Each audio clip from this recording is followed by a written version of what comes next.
बिस्मिल्लाहिर्रहमानिर्रहीम। और हम कहानी को आगे शुरू करते हैं। फिर आगे से कहानी कुछ इस तरह से शुरू होती है कि तालिया जो है तंगू कामिल के घर जाती है और वहाँ पे वो इस्तीफ़ा दे देती है और तो उनको ये बताती है कि मेरी शादी हो रही है और मैं जो हूँ दोबारा काम पर नहीं आ सकूँगी। तो मिसेस कामिल जो हैं वो थोड़ा सा अफसोस करती हैं कि ये ऐसा कैसे हो सकता है, मतलब ऐसे कैसे तुम जा सकती हो छोड़ के। वो उससे जो है फिर उसके ताज के मुतल्लिक बात होती है। वो कहती है कि वो उसकी सौतेली माँ थी और वो कीमती ज़ेवर था, वरना उसे वो ज़ेवर रखने का कोई शौक़ नहीं था, इसलिए उसने उस ताज को बहुत ज़्यादा संभाल के रखा हुआ है। जिस पे तालिया को बहुत ज़्यादा अफसोस हुआ कि उसने बाकी सारा ज़ेवर तो चुरा लिया लेकिन वो ताज नहीं चुरा सकी। फिर वो वापस घर आई और घर आके उसने दातिन को बताया कि उसने तंगू के कामिल के घर से इस्तीफ़ा दे दिया है। फिर उसने कहा कि अब हमें अगला वार जो है फ़ातिहा रामज़ल पे करना है, फ़ातिहा रामज़ल के घर उन्हें काम करना है। फिर उसके बाद जनाब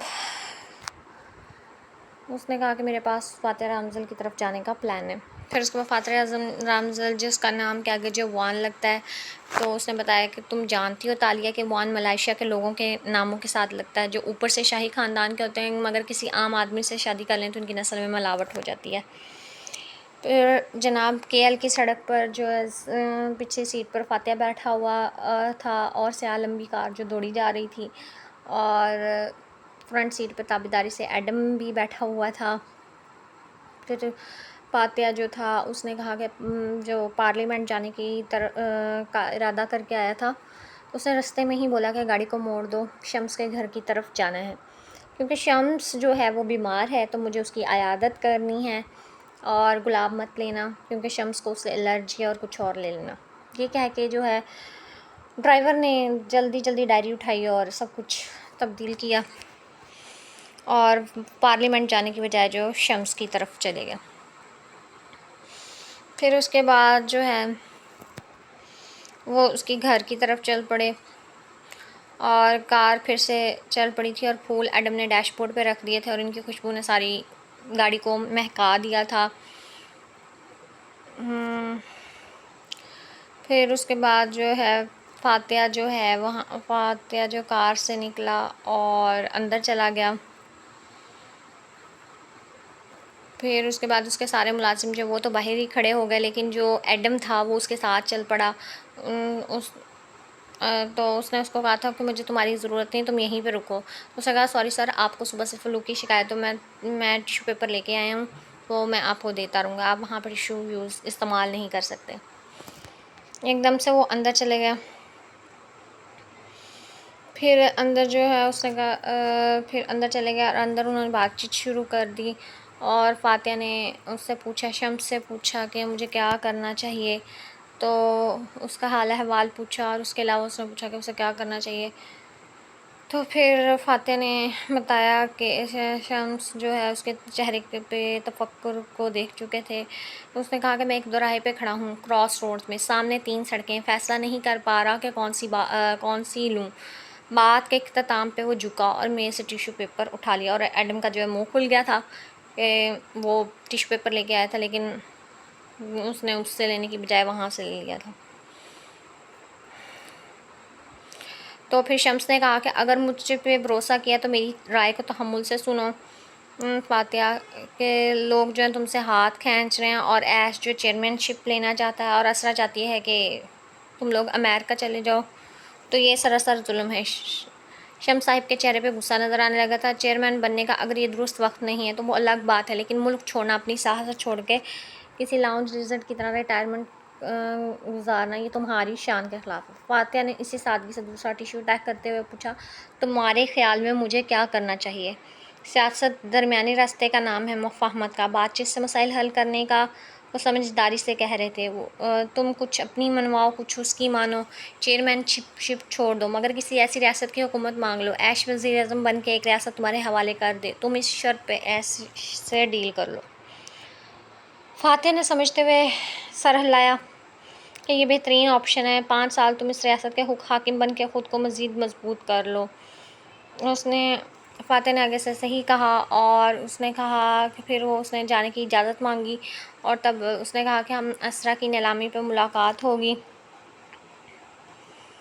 उसने कहा हाँ ऐश ने अरेंज करवाया है। वो मसावा करके आगे बढ़ा और एडम ने गुजरते हुए यूं ही नज़र घुमाई तो चौंक गया था। ये टोकरी में एक सुर्ख और गुलाबी कार्ड का कोना झलक था और जहन में झमाका हुआ कि लेट नाइट कार्ड्स आए थे। सुबह सुबह सबसे पहले इधर ही आया। फिर एडम शेल सा पीछे आया। इसका दिमाग सुन हो रहा था मगर इसे खुद पे काबू पाकर कार में बैठना था। फिर उसके बाद जनाब वो दोनों आ गए वहाँ से।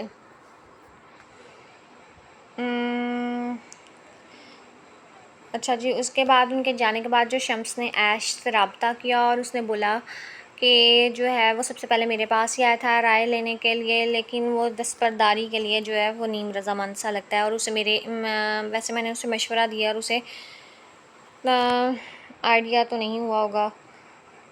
और कॉल बंद करके उसने अपने चीफ ऑफ स्टाफ को बुलाया। जैसे वो अंदर आया इसने देखा कि अशर संजीदा स्पॉट सा बैठा है। अच्छा, उसके बाद अरब अमीरज़ादे का बंदोबस्त कर लिया। इसने सर्द आवाज़ में पूछा, यस सर, सारे कागजात पक्के हैं। मिसेस असरा को शक भी नहीं होगा जिस अरब अमीर से वो मिलने जा रही हैं वो एक अदाकार है। और उसने कहा पेंटिंग, तो उसने कहा इसी शेख के मुलाजिम से इनके घर से उठवाई, लेकिन असल शेख साहिब को मिस नहीं करेंगे क्योंकि चंद साल कबल जब ज़ख्मी हिरन की पेंटिंग चोरी हुई तो चोर हमेशा की तरह एक नकली पेंटिंग छोड़ गए थे। बहुत महारत से बनाई गई है। वो शेख साहिब ने गुस्से से इसको स्टोर में फेंकवा दिया था और एक्सपर्ट्स का बंदोबस्त भी कर लिया है जो पेंटिंग की तस्दीक करेंगे और मिसेस असरा को बताएंगे कि वो असली है।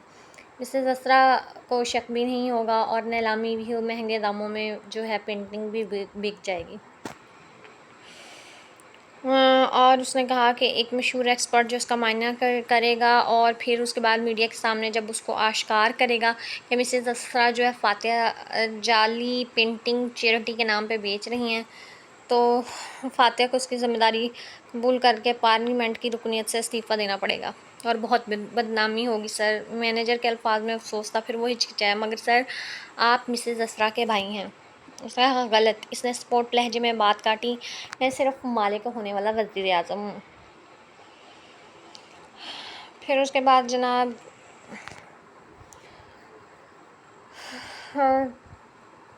एडम जो है बिल्कुल खामोश था और जहन के पर्दे पे उसके बार बार वही टोकरी नज़र आ रही थी।